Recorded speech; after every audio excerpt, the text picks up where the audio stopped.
ठीक है, शुरू करते हैं फटाफट। Share chapter example 45 TS Grewal. पूरी बॉडी है इसकी है बेटा, आई होगी एग्जाम्पल 45। देखो आधी है पूरी आई है, ये सॉल्यूशन है बेटा। Example 45 TS Grewal. Guys keep quiet. अब बिल्कुल कल जैसा रिदम पकड़ लो पढ़ने का। सुनिए, इसमें क्या होगा बेटा, एक्चुअली क्वेश्चन तो पूरा बहुत इजी है। इसमें बस एक लाइन जो मैंने अंडरलाइन की हुई है बेटा, मैं पढ़ाऊं, वीडियो चल रही है भाई। इसमें एक लाइन है कि these shares were forfeited, मतलब किसी डिफॉल्टर शेयर होल्डर के हमने शेयर फॉरफिटेड कर लिए हैं। आगे लिखा है later half the shares were reissued.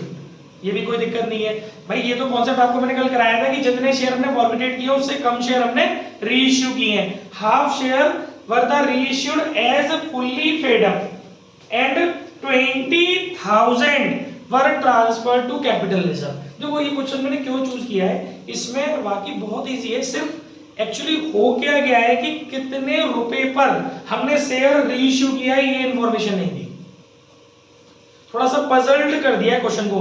जैसे इस क्वेश्चन के अंदर मोटी मोटी बात की हुई है कि कंपनी की ऑथराइज कैपिटल दी हुई है, उससे कोई मतलब नहीं है। फिलहाल कंपनी ने 5 लाख इक्विटी शेयर, 20 का एप्लीकेशन है, 15 का अलॉटमेंट है और बैलेंस फर्स्ट कॉल है।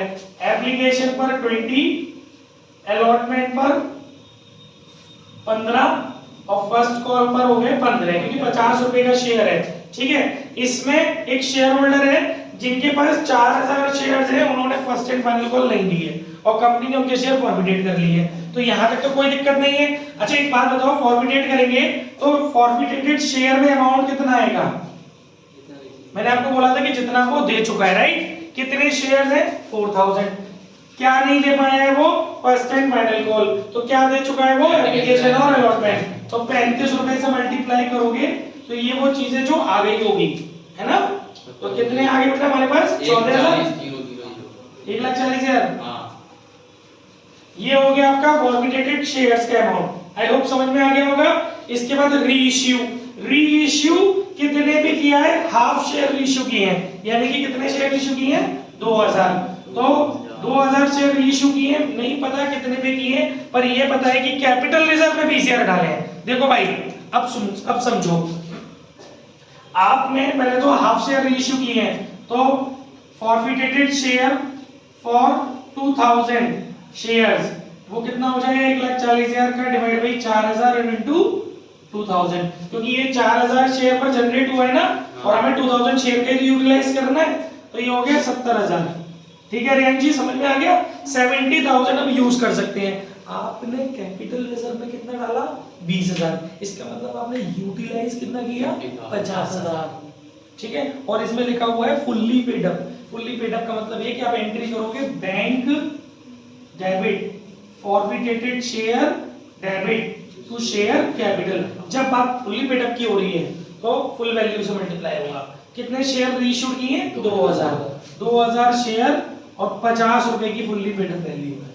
ठीक है, 50 रुपए का शेयर है ना, तो ये हो गया आपका 1 लाख। ओके, अब आपको मेन चीज ये पता करनी है कि फॉरफिटेड शेयर में कितना अमाउंट आएगा। ईशा बेटा देखो, टोटल आपके लिए जो यूजेबल अमाउंट था वो कितना था? 70,000। ईशा इसमें से आपने कैपिटल रिजर्व में कितना ट्रांसफर किया है? 20,000। तो डिस्काउंट कितना हो गया? 50,000। वो यहाँ 1 लाख में से 50,000 गया तो 50,000 ही आ गया। ठीक है, और उसके बाद कैपिटल रिजर्व की एंट्री तो आप जानते हो। सिर्फ यही था इस क्वेश्चन के अंदर, इसलिए मैंने चूज किया था। हर एक पॉइंट निकाल के ला रहा हूं मैं क्वेश्चन का, यूनिक क्वेश्चन का, ताकि आपके पास से कुछ रह ना जाए। नेक्स्ट आगे बढ़ते हैं।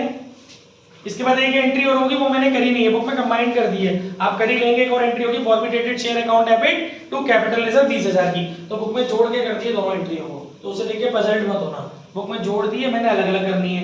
एक एंट्री और होनी है, इसके नीचे forfeited share account debit to capital reserve 20,000। ठीक है बेटा, आगे बढ़े, क्योंकि भाई 70,000 का प्रॉफिट है, 50 आपने यूटिलाइज कर लिए, बच्चे को पैसे तो ट्रांसफर करो ना, वो इसमें मिक्स करके कर दी entry. Next question example 44 TS Grewal. Isha बेटा बोलो क्या डाउट है, मुझसे पूछो। कोई भी दिक्कत आ रही है ईशा पूछ सकते हो बड़े आराम से, बोलो कौन सा पॉइंट पूछना है। पक्की बात है। एग्जांपल 44 टीएस ग्रेवाल, जो चेंजेस है वो करा रहे हैं हम लोग। 44 में क्या है भाई?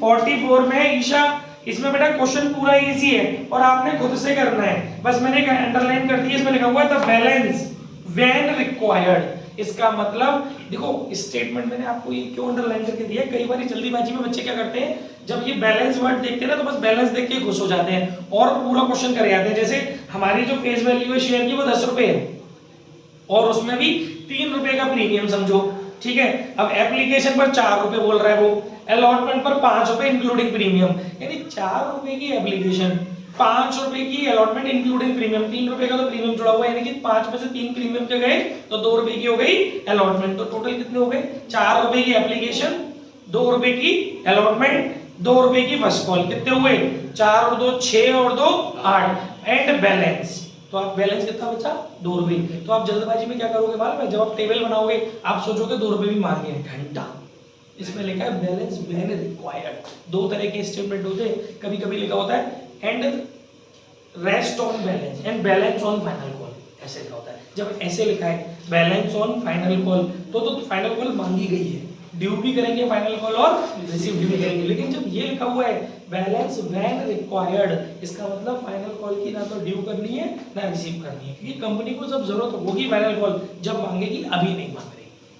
तो ये बहुत बेसिक फर्क होता है, जैसे बच्चे जल्दबाजी में बैलेंस पढ़ के सॉल्व कर देते हैं। बैलेंस के आगे का स्टेटमेंट भी तो देखो ना कि क्या लिखा है, बैलेंस ऑन फाइनल कॉल लिखा है कि बैलेंस व्हेन रिक्वायर्ड लिखा है। तो इसका मतलब आपको केवल 8 रुपए तक ही शेयर सॉल्व करना है, समझ गए, फर्स्ट कॉल तक ही एंट्रियां करनी है। ये भी एक कॉन्सेप्ट था, जो पता नहीं होता तो गलत हो जाता। Next example 43 TS Grewal. इसमें देखो हम लोगों को क्या डिस्कस करना है, इसमें लिखा हुआ है मोटी मोटी बात यह है कि कंपनी ने 90,000 शेयर इशू किए। ईशा, कंपनी ने 90,000 शेयर इशू किए। ईशा, प्रैक्टिकल अगर उसमें नंबर नहीं आए ना, सैंपल पेपर नहीं सॉल्व कर पाए तो I will not be responsible, क्योंकि मैंने कोर्स पूरा कराया है ईशा। उसके बाद मैं रिकॉर्डेड वीडियोस भी दे रहा हूँ, जिसको स्लो मोशन में करके घर पे जाके सुनकर भी डाउट दूर किए जा सकते हैं। बट आप लोग मुझे सुनोगे नहीं, समझोगे नहीं तो कैसे काम बनेगा बेटा। अरे जी, अपना नुकसान मत करो, ऐसा ना हो कि पेपर में बड़ा दुख हो कि अरे यार ये कॉन्सेप्ट सर ने बताया था पर हमने सुना क्यों नहीं। इसीलिए ज्यादा से ज्यादा टाइम यूज करो, आप बहुत प्रीशियस टाइम पे आ रहे हो, उस समय यहाँ पे पेपर टाइम है, पूरा यूटिलाइज करिए इस टाइम का। इसमें गाइस 90,000 शेयर कंपनी ने, मेन बातें बता रहा हूं मैं क्योंकि मुझे जो अंडरलाइन बातें हैं वो डिस्कस करनी है। 90,000 शेयर्स कंपनी ने इश्यू किए हैं, 85,000 के लिए एप्लीकेशन आई है गाइस, अंडर सब्सक्रिप्शन हो गया तो ड्यू भी 85,000 से होगी और रिसीव्ड भी 85,000 से होगी। ओके, इतनी बात समझ में आ गई। इसके बाद during the first year 8 rupees per share called up, यानी कि 2 रुपए की फाइनल कॉल नहीं मांगी जाएगी क्योंकि 10 रुपए का शेयर है। हम फर्स्ट ईयर में कितने रुपए कॉल्ड अप कर रहे हैं, 8 रुपए। फाइनल कॉल अभी मांग ही नहीं रहे हैं 2 रुपए की। आगे कह रहे हैं एक शेयर होल्डर है Ram holding 1000 shares and Shyam holding 2000 share did not पे द फर्स्ट कॉल ऑफ 2 रुपए। सेकंड कॉल तो है ही 2 रुपए की, वो तो मांग ही नहीं रहे हैं। फर्स्ट कॉल भी कितने रुपए की है, 2 रुपए की है। राम के पास 1000 शेयर, श्याम के पास 2000 शेयर, दोनों बंदे 2 रुपए वाली फाइनल कॉल नहीं दे पाए। उप्स, 2 रुपए वाली फर्स्ट कॉल नहीं दे पाए। आगे बोल रहा है श्याम शेयर वर फॉरफिटेड, शेयर किसके फॉरफिटेड किए गए हैं, लेकिन श्याम के 2000 after first call. First call के तुरंत बाद श्याम के हमने 2000 शेयर फॉरफिटेड कर लिए and later on 1500 share of the forfeited share were reissued at 6 per share 8 called up. मतलब कॉल्ड अप कितने का, 8। यानी कि जब आप रीइश्यू की एंट्री करोगे तो वहां पर 8 रुपए के हिसाब से शेयर कैपिटल में अमाउंट रखोगे, क्योंकि जो अमाउंट लिखा होता है कल बताया था ना मैंने। जो बच्चे कल नहीं आए थे वीडियो देख लेना, हमने डाल दिया ग्रुप में वीडियो। कल भी हमने ये सारे कॉल्ड अप पेड अप सारे कॉन्सेप्ट क्लियर किए कल भी हमने। तो 8 रुपए के हिसाब से रीइश्यू करना था, किया हमने 6 रुपए में, 2 रुपए का डिस्काउंट हो गया। तो गाइस इसमें जो मेन चीज है, एक तो मेरे को मेन जो है कि इसमें पूछा गया बैलेंस शीट, मैंने ये अंडरलाइन किया बैलेंस शीट के पॉइंट ऑफ व्यू से।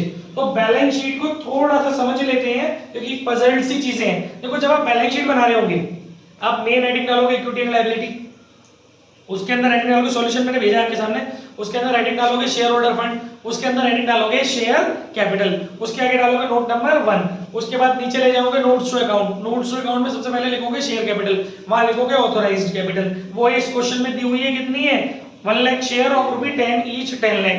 सॉल्यूशन में देखते जाएंगे सब बच्चे, लिखेंगे बंद कर देंगे डबल लाइन से, क्योंकि उसको जोड़ना घटाना नहीं है, ठीक है। फिर अगली हेडिंग डालेंगे आप इश्यूड कैपिटल, वहां पे आप डालेंगे 90,000 shares of rupee 10 each, 9 lakh बनते हैं लेकिन उसको डबल लाइन से बंद कर देंगे, सॉल्यूशन में है, ठीक है। फिर आप अगली हेडिंग डालेंगे सब्सक्राइब्ड कैपिटल। अब यहां पर क्या हुआ है कि सब्सक्राइब्ड के दो कॉलम खुलेंगे, सब्सक्राइब्ड एंड फुल्ली पेड और subscribed but not fully paid. पहला कॉलम खुला सब्सक्राइब्ड एंड फुल्ली पेड, इसके अंदर क्या होगा बच्चों सुनिए, अगर हमने शेयर्स को फॉरफिटेट नहीं किया है, सॉरी शेयर्स को फॉरफिटेट किया है पर रीइश्यू नहीं किया, तो जितने शेयर हमने फॉरफिटेट किए हैं पर रीइश्यू नहीं किए उतने नंबर ऑफ शेयर्स घट जाएंगे।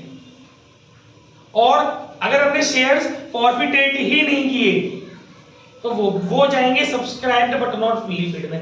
जितने शेयर हम फॉरफिटेट नहीं करेंगे वो शेयर जाएंगे subscribed but not fully paid में, और जो शेयर फॉरफिटेट करेंगे पर रीइश्यू नहीं करेंगे वो जाएंगे subscribed but not fully paid में। और ठीक है, इतनी बात समझ में आ रही है। और बेटा नहीं, मैं थोड़ा सा गलत बोल गया ना, वो जाएंगे सब्सक्राइब्ड एंड फुल्ली पेड में, और जो शेयर फॉरफिटेट भी करेंगे और रीइश्यू भी कर देंगे वो जाएंगे सब्सक्राइब्ड एंड फुल्ली पेड में। लेकिन अगर किसी भी सूरत में हमने फाइनल कॉल नहीं मांगी होगी तो सब कुछ जाएगा subscribed but not fully paid में। अगर फाइनल कॉल नहीं मांगी गई है तो subscribed and fully paid column किसी भी सूरत में ओपन नहीं होगा। अगर फाइनल कॉल नहीं क्लेम की गई है, नहीं कॉल्ड अप की गई है फाइनल कॉल, तो subscribed and fully paid head नहीं खुल सकता। और इस क्वेश्चन में ऐसा ही है, फाइनल कॉल हमने मांगी ही नहीं है 2 रुपए की, तो कॉलम जो बोलेगा वो बोलेगा subscribed but not fully paid. अब उसमें भी जो नंबर ऑफ शेयर रखे जाएंगे टोटल थे 85,000, राइट। सब्सक्राइब लोगों ने 85 किए थे, 85 में 2 बदतमीज आदमी थे, एक था 1000 वाला और एक था 2000 वाला। 2000 वाले के तो हमने फॉरफिटेट करे और उसमें से 1500 रीइश्यू कर दिए, तो और 1000 वाले के तो हमने फॉरफिटेट नहीं करे, ये तो हुआ है। तो ऐसे ही है ना। तो बेटा इसमें करना क्या है, 85,000 में से सिर्फ और सिर्फ 500 शेयर लेस करेंगे।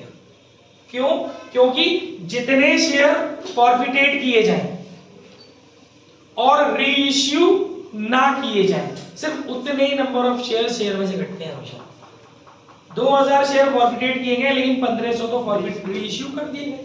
तो यानी कि ऐसे समझो ना कि 500 शेयर ऐसे जो फॉरफिटेट तो किए गए पर रीइश्यू नहीं किए गए, तो 500 नंबर ऑफ शेयर 85,000 में से घटेगा तो नंबर ऑफ शेयर आएगा आपका 84,500, 84,500 share of rupee 10 each, 8 called up, क्योंकि 8 रुपए तो मांगे, तो 84,500 का जो मल्टीप्लाई होगा वो 8 रुपए से होगा और मल्टीप्लाई करने के बाद 6,76,000 आएगा। अच्छा, इसमें ऐड क्या होगा, फॉरफिटेटेड शेयर ऐड होगा। उसमें कौन सा अमाउंट आएगा, देखिए जब आप फॉरफीचर कर रहे होंगे 500 शेयर का अमाउंट निकालो, 500 शेयर्स की सिचुएशन समझो। 500 शेयर्स में क्या हुआ है बेटा, 500 शेयर्स के अंदर हम फॉरफिटेटेड शेयर में वही तो अमाउंट डालते हैं जो वो दे चुका होता है। वो क्या दे चुका है 500 शेयर्स के रिगार्डिंग, कौन था 500 शेयर वाला, श्याम था, है ना। श्याम ने क्या चीज नहीं दी थी, फर्स्ट कॉल नहीं दी थी। इसका मतलब दे क्या दिया होगा, देखो 8 रुपए का शेयर है क्योंकि फाइनल कॉल तो मांगी नहीं है। अब 8 रुपए के शेयर में भी 2 रुपए की फर्स्ट कॉल है, तो एप्लीकेशन और अलॉटमेंट कितने की हो गई, 4 रुपए की, क्योंकि 8 रुपए का शेयर जिसमें भी 2 रुपए की निकल गई फर्स्ट कॉल, बचे कितने 6 रुपए, 4 नहीं सॉरी माय मिस्टेक, 6 रुपए, 6 रुपए से होगी। तो 500 शेयर पर 6 रुपए के हिसाब से फॉरफिटेटेड शेयर में जो अमाउंट जाएगा वो कितना जाएगा बच्चों, 3000। बात समझ में आ रही है। शेयर फॉरफीचर में वो अमाउंट डालते हैं जो वो दे चुका है। वो क्या क्या दे चुका है, 500 शेयर की बात करेंगे, 500 शेयर वाले क्या क्या दे चुके हैं, एप्लीकेशन दे चुके हैं और अलॉटमेंट दे चुके हैं। हमें कहां से पता चला, 6 रुपए टोटल शेयर है 10 रुपए का, 2 रुपए की फाइनल कॉल मांगी नहीं है, बचते हैं 8 रुपए। 8 रुपए में 2 रुपए की फर्स्ट कॉल है जो वो दे नहीं पाया है, इसका मतलब दे क्या पाया है वो, एप्लीकेशन और अलॉटमेंट हो रही होगी आपकी 6 रुपए की। तो ये 3000 रुपए ऐड हो जाएंगे, चेक कर सकते हो आप सॉल्यूशन में, ठीक है। अच्छा, इसके अलावा एक चीज होती है कॉल इन एरियर, वो माइनस होगी। वो क्या होती है? जब शेयर को फॉरफिटेट ही ना करें, जब शेयर्स को फॉरफिटेट ही ना करें तो कॉल इन एरियर माइनस होती है। कितने शेयर ऐसे हैं जो फॉरफिटेट नहीं किए गए बेटा? हमारे हैं 1000 शेयर राम के जो फॉरफिटेट नहीं किए गए हैं। 1000 शेयर पर कॉल इन एरियर कौन सी मानी जाएगी? जो वो नहीं दे पाया है। क्या नहीं दे पाया है? वो 2 रुपए की फर्स्ट कॉल नहीं दे पाया। तो 2000 रुपए हो गए आपका कॉल इन एरियर, वो आपका बैलेंस शीट में माइनस हो जाएगा। आई होप समझ में आ गया होगा। अच्छे से बात समझ में आ गई? कोई दिक्कत? ये मोस्ट इंपॉर्टेंट है, ये पेपर में आएंगे ही आएंगे कॉन्सेप्ट, चाहे वो एमसीक्यू में आए चाहे 3 नंबर में आए, ये कॉन्सेप्ट्स पेपर में आएंगे। शेयर चैप्टर लॉन्ग में भी आएगा, शॉर्ट में भी आएगा और एमसीक्यू में भी आएगा, तीनों जगह आएगा शेयर चैप्टर। आपको एक क्वेश्चन लॉन्ग में 100% देखने को मिलेगा, एक क्वेश्चन शॉर्ट में 100%, न्यूमेरिकल की बात कर रहा हूं मैं, थ्योरी की बात नहीं कर रहा हूं। लॉन्ग में भी एक क्वेश्चन देखने को मिलेगा, शॉर्ट में भी एक क्वेश्चन देखने को मिलेगा और 1 मार्क में भी एक क्वेश्चन देखने को मिलेगा। तीनों जगह आपको ये क्वेश्चन मिलेंगे और तीनों में अलग अलग कॉन्सेप्ट्स होंगे। तो आपको पूरा चैप्टर, मतलब वो 3 ही क्वेश्चनों में पूरा चैप्टर कवर करा ले जाएंगे आपसे। तो एक तो कॉन्सेप्ट ये बनता है बैलेंस शीट में, प्रेजेंटेशन किसी भी चीज का पूछ सकता है, वो एक कॉन्सेप्ट तो ये हो गया। एक कॉन्सेप्ट आपका पूरा कहीं भी कोई भी अमाउंट पूछ लेगी, फॉरफीचर का अमाउंट बताओ, कैलकुलेशन बेस्ड है ना, जैसे कि 2000 शेयर फॉरफिटेट करे, 1500 रीइश्यू की, अब बताओ कैपिटलाइजेशन में कितना जाएगा, इस तरीके के सौदे पूछ सकता है। एक कॉन्सेप्ट पूछ सकता है सिक्योरिटी प्रीमियम वाला कॉन्सेप्ट, जो हमने कल डिस्कस किया था कि जब किसी बंदे का एडवांस में पैसा आ जाता है ना, एप्लीकेशन पर एक्सेस आता है, तो उस एक्सेस को एप्लीकेशन के बाद जो अलॉटमेंट पे यूज कर रहे होते हैं, अलॉटमेंट पे अगर प्रीमियम होता है तो पहले कैपिटल की कवरिंग करते हैं इंस्टॉलमेंट की, उसके बाद अलॉटमेंट की वो प्रीमियम की कवरिंग करते हैं। तो वो पूछ सकता है कि फॉरफीचर के टाइम पे सिक्योरिटी प्रीमियम कितना अमाउंट डेबिट होगा। तो कई बार जितना नहीं आया होता है वो डेबिट करते हैं और हमें वहां चेक करना पड़ेगा ना, कल मैंने सब डिस्कस किया है, हमें चेक करना पड़ेगा कि कितना अमाउंट प्रीमियम पर नहीं आया। तो ये 3-4 मेजर कॉन्सेप्ट्स हैं जो इस चैप्टर में से पूछे जा सकते हैं। अंडरराइटर से रिलेटेड एंट्री पूछी जा सकती है, अंडरराइटर, प्रमोटर, वेंडर, इनसे रिलेटेड जनरल एंट्री पूछी जा सकती है। तो आपको बिल्कुल फुल टॉस रेडी कहना है। थ्योरी में यूजेस ऑफ सिक्योरिटी प्रीमियम पूछा जा सकता है।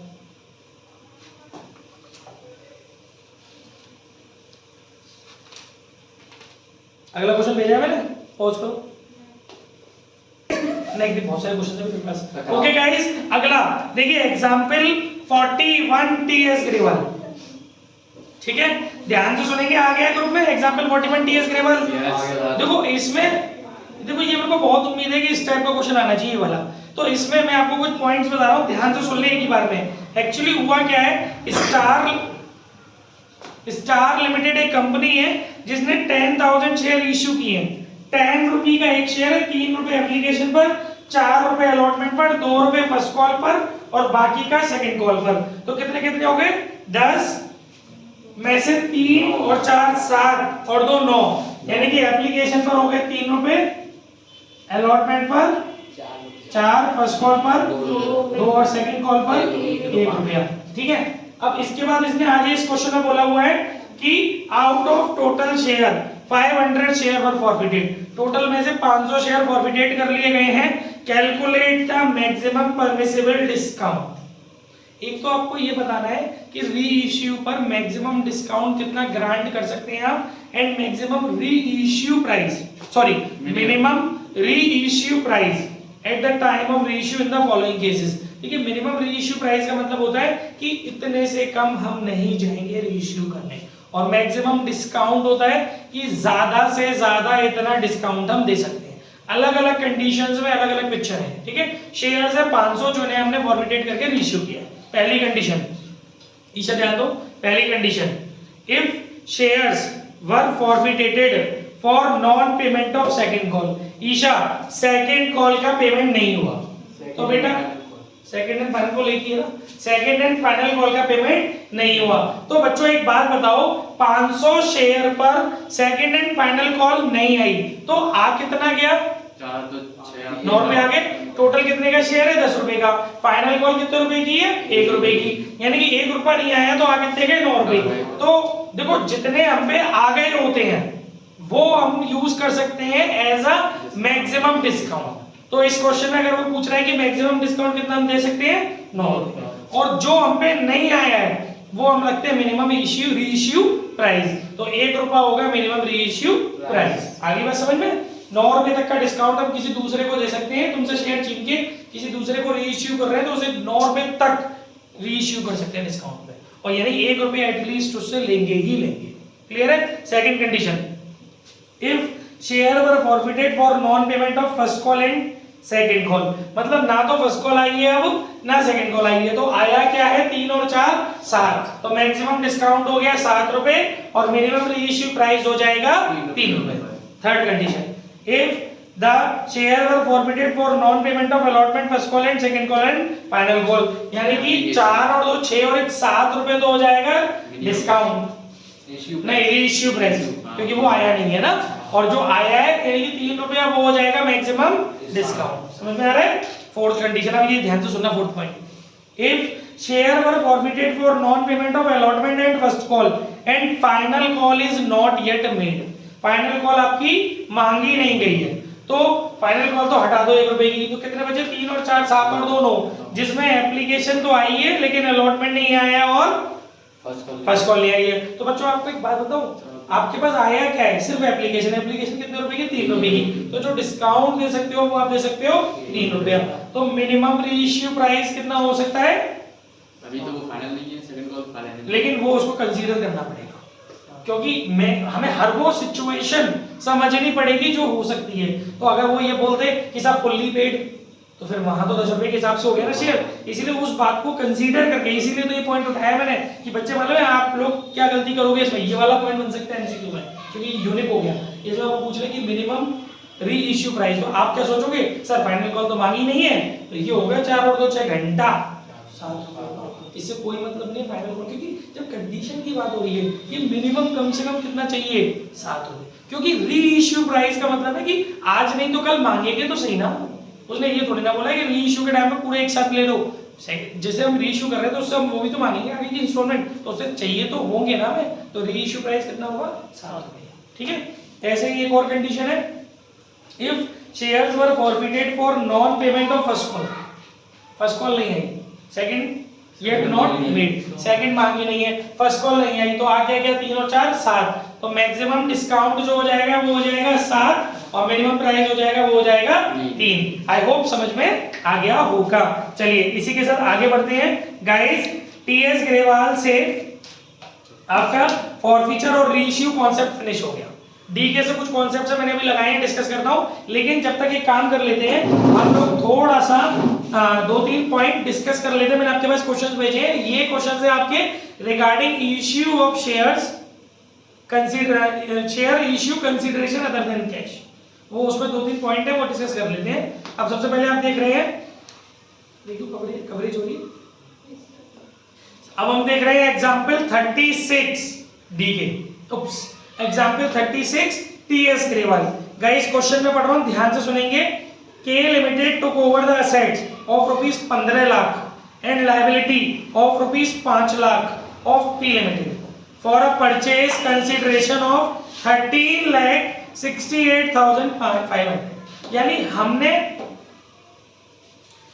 5 लाख रुपए की लायबिलिटी ली है और 15 लाख रुपए की असेट्स ली है। तो भैया जब नेट कंसीडरेशन अगर आप निकालोगे तो 15 लाख में से 5 लाख घटाओगे तो मैडम नेट कंसीडरेशन हो गया 10 लाख, नेट असेट्स हो गई 10 लाख, लेकिन कंसीडरेशन दिया हुआ है 13,68,500। तो हमने इसका मतलब अमाउंट ज्यादा दिया है। हमारा यहाँ पर जो परचेज कंसीडरेशन है वो नेट असेट से ज्यादा है, तो जो डिफरेंस है वो क्या कहलाएगा, गुडविल। अगर ये कम होता तो डिफरेंस कहलाता कैपिटल रिजर्व। ध्यान रखना, परचेज कंसीडरेशन जितना ज्यादा होता है नेट असेट से वो बीच का डिफरेंस गुडविल होता है, और परचेज कंसीडरेशन जितना कम होता है नेट असेट से वो बीच का डिफरेंस कैपिटल रिजर्व होता है। और जब हम जर्नल एंट्री करते हैं तो किस तरीके से जर्नल एंट्री ड्रॉ करते हैं, असेट्स जो हमने ली है वो डेबिट करते हैं, लायबिलिटी जो हमने ली है वो क्रेडिट करते हैं, परचेज कंसीडरेशन जो हम देंगे वो वेंडर के नाम से क्रेडिट करते हैं, और गुडविल आई है तो गुडविल डेबिट कर देते हैं बैलेंसिंग करके, और कैपिटल रिजर्व आया है तो कैपिटल रिजर्व क्रेडिट कर देते हैं।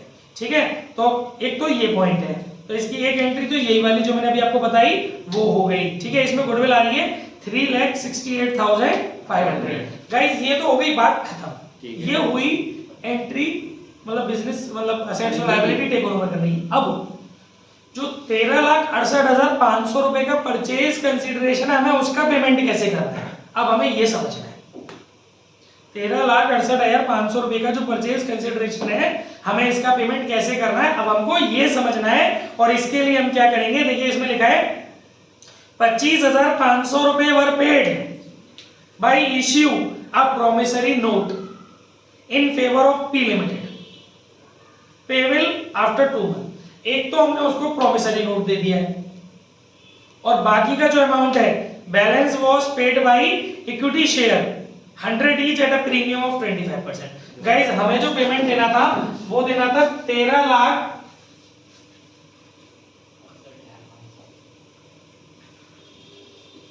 हमें देना था 13,68,500, जिसमें से 25,500 रुपए का तो हमने प्रोमिसरी नोट दे दिया। ठीक है।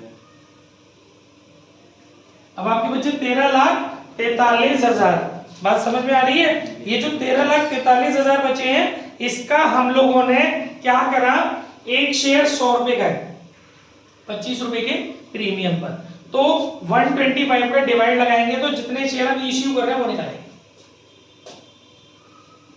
है ना। जो भी आएगा राउंड ऑफ कर लेना, तो ये आ गया 10,744, 10,744 शेयर हम लोगों को इश्यू कर रहे हैं। इसकी एंट्री क्या होगी, P limited debit to BP, क्योंकि हम प्रोमिसरी नोट दे रहे हैं तो हम असेप्टर हो गए ना, हम ड्रॉई हो गए ना, to BP bills payable 25,500 to share capital. Share capital में कैसे अमाउंट डालोगे, देखो 10744 इंटू 100, 10744 इंटू 25, तो 10744 इंटू 100 करोगे तो आ जाएगा 10,74,400।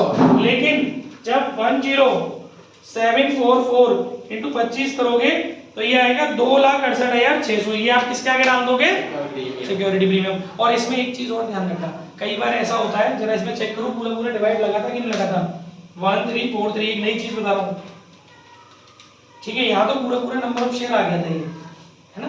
जब आपने डिवाइड लगाया ना, पूरा डिवाइड चला गया, बाई चांस आपका पूरा डिवाइड नहीं जाता तो क्या करते हैं, ऐसा भी तो हो सकता है, तो आप जो भी आता है उसको राउंड अप कर लेते हैं।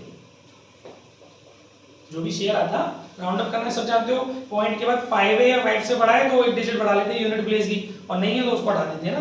तो राउंड अप करके नंबर ऑफ शेयर आते हैं, फिर राउंड अप करके जो नंबर ऑफ शेयर आते हैं उसका मल्टीप्लाई करते हैं पहले फेस वैल्यू से, तो वो कैपिटल क्या करते हैं, बाकी जो भी बचता ना वो प्रीमियम से इनटू करके नहीं निकालते, बैलेंसिंग करके निकालते हैं प्रीमियम। क्योंकि अगर आप इनटू करके निकालते हैं ना तो गड़बड़ हो जाता है, क्योंकि आप राउंड अप लेके गए हो, समझ रहे हो ना। क्योंकि वो अपने आप में एग्जैक्ट फिगर ये तो आई है, लेकिन अगर कहीं डिवाइड में आएगी तो एग्जैक्ट फिगर नहीं आएगी। अगर आपने एग्जैक्ट फिगर के हिसाब से काम कर दिया, मतलब इस फिगर के हिसाब से प्रीमियम में मल्टीप्लाई कर दिया, तो आपकी डेबिट और क्रेडिट का टोटल बैलेंस नहीं होगा। इसीलिए इस बात को विशेष ध्यान रखना, ये यूनिक पॉइंट हो गया। एंट्री पूछ ले और आपसे गड़बड़ हो जाए करने, तो ध्यान रखिएगा कि सिक्योरिटी प्रीमियम में एडजस्ट करेंगे आप जो भी डिफरेंस आ रहा है, ठीक है। तो इस क्वेश्चन में जो सिक्योरिटी प्रीमियम क्रेडिट होगा वो 2,68,600 रुपए होगा। आई होप समझ में आ गया होगा। बेटा उसने बोला है कि 100 रुपीज का शेयर है और 25% का प्रीमियम है, तो 100 पे निकालो 25%, 100 का 25 हो गया 25, दोनों को ऐड कर दो। फॉर्मूला होता है इसका एक कि जो नेट पेबल अमाउंट है उसमें डिवाइड लगाते हैं इश्यू प्राइस ऑफ 1 शेयर, और issue price of 1 share in the sense face value plus premium, ठीक है। प्रीमियम पर अगर हम दे रहे हैं तो प्रीमियम ऐड करके डिवाइड लगाएंगे। अब इसके बाद 33 की भेज दी मैंने फोटो, ठीक है। नेक्स्ट एग्जांपल है हमारा टीएस ग्रेवाल एग्जांपल 33। देखिए इसमें क्या बोल रहा है, journal traders limited purchased a running business of Pawan retail limited for 6। Actually मान लीजिए ये क्वेश्चन मैंने क्यों चूज किया है, पूरा आप अपना पढ़ लेना, घर से चाहो तो कर भी लेना। इसमें आपको क्वेश्चन के अंदर दो वैल्यू दी है, एक तरफ दी है बुक वैल्यू, एक तरफ दी है एग्रीड वैल्यू। आपका जो क्वेश्चन होगा वो एग्रीड वैल्यू से होगा, book value should be ignore. जब आपको इस तरीके के question consideration other than cash कर रहे होते हैं तो क्वेश्चन में जो बुक वैल्यू दी होती है उसको इग्नोर करना होता है। हाँ, अगर बुक वैल्यू दी होती है, एग्रीड वैल्यू नहीं दी होती तो बुक वैल्यू से करते थे क्वेश्चन, लेकिन जब एग्रीड वैल्यू दी हुई है तो आपको बुक वैल्यू को इग्नोर करना है। एग्रीड वैल्यू और मार्केट वैल्यू एक ही बात है, उसको आपको इग्नोर करना है। रियलाइजेबल प्राइस कुछ भी समझो। पॉज।